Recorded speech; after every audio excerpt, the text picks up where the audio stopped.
Hello guys, कैसे हैं आप सभी। आज मैं एक इंटरेस्टिंग टॉपिक आपके लिए लेके आया हूँ। सुबह से उस टॉपिक पे मैं कितनी बार सोचा कि आपको बताऊँ ना बताऊँ, बताऊँ ना बताऊँ, लेकिन फिर मैंने ये डिसीजन लिया कि आपके साथ शेयर करूँ। और वो टॉपिक का जो नाम है वो है remember the name of people. लोगों का नाम रखना, याद रखना।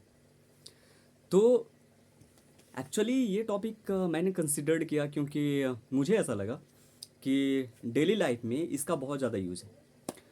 जैसे एग्जांपल के तौर पे, अगर आपकी गर्लफ्रेंड है या फिर आपकी वाइफ है या फिर आपकी बहन है, फैमिली में कोई भी मेंबर्स क्यों ना हो, अगर उसका नाम अंजलि है और अगर अगर आप उसका नाम कुछ और लेते हैं तो ऑब्वियसली वो गुस्सा हो जाएगा। ठीक है। तो ये जनरल लाइफ में भी होता है, हर जगह होता है कि अगर आप जिसका जो नाम है अगर वो न लेके अगर आप दूसरे नाम लें तो एक बेगानेपन का ये निशानी। जैसे एग्जांपल के तौर पे, एक इंसान हुए जिनका नाम है, अमेरिका में हुए, जिनका नाम है डेल कार्नेगी। उन्होंने बहुत बड़े बुक को लिखा जिसका नाम था how to influence the people.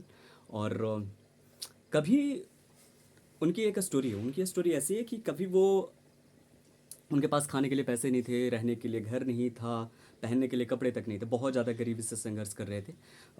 Travel करने के लिए पैसे नहीं थे तो वो मालगाड़ियों से ट्रेवल किया करते थे एक सिटी से दूसरी सिटी। लेकिन उनमें एक कैपेसिटी, एक कला थी उनमें। वो कला ये थी कि वो लोगों के नाम याद रख पाते थे। वो जिससे भी मिलते थे तो वो नाम उनको याद हो जाता था। और अगर वो नहीं याद कर पाए या फिर किसी कारण से वो भूल गए, तो अगर वो इंसान इम्पॉर्टेंट है तो उस इंसान का नाम वो 2 से 3 बार पूछ के फिर वो लिख लेते थे। ठीक है। लिख के फिर वो दोबारा उसे याद कर लेते थे। तो ये इंसिडेंस चलता रहा, काफ़ी दिनों तक चला और सरदल सा चलता रहा। फिर किस्मत ऐसी बदली कि उनको इलेक्शन में खड़ा होना पड़ा। बहुत सालों के बाद उनको इलेक्शन में खड़ा होना पड़ा। तो उनका जो अपोजिट पार्टी था वो बहुत ही रईस था। लेकिन ये 90s की बात है, अर्ली 90s की बात है, हाँ। तो जब ऐसी चीज़ें हुई तो इन्होंने पर्सनली जो 50,000 60,000 लोगों का नाम जो याद रखे हुए थे, इन्होंने पर्सनली उनको लिखा और उनको लेटर सेंड किया, पर्सनली उनके घर को सेंड किया।